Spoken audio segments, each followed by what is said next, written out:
Buongiorno e buon inizio settimana. Oggi è lunedì 16 marzo 2026. Il sole sorge alle 6:21 e tramonta alle 18:18. La luna si leva alle 5:47 e cala alle 17:22. Oggi si celebra San Eriberto. Il nome Riberto è di origine germanica e significa illustre tra il suo esercito. Oggi 16 marzo è la giornata internazionale dei macachi. Questi primati sono così simili a noi da essere soprannominati il piccolo uomo. Purtroppo la loro sopravvivenza è minacciata dalla distruzione degli habitat e dai maltrattamenti. Questa giornata serve infatti a ricordarci l'importanza di proteggere la biodiversità e trattare con rispetto ogni essere vivente. Buon compleanno a Francesca Leusini, che oggi compie 92 anni.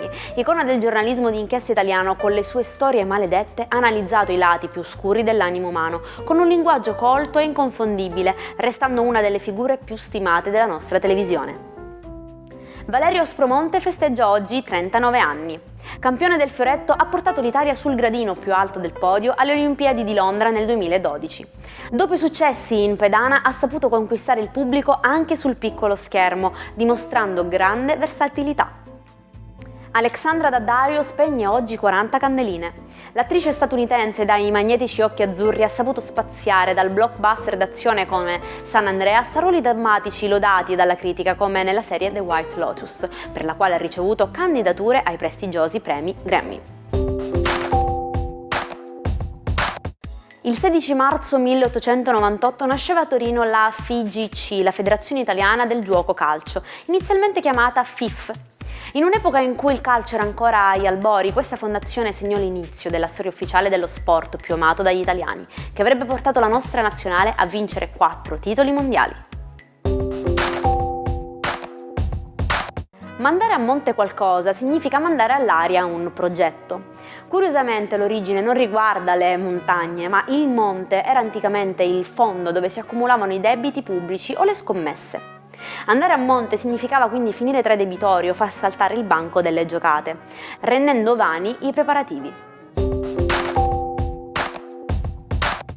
Il 16 marzo 1978 è una data indelebile nella storia italiana, il sequestro di Aldo Moro.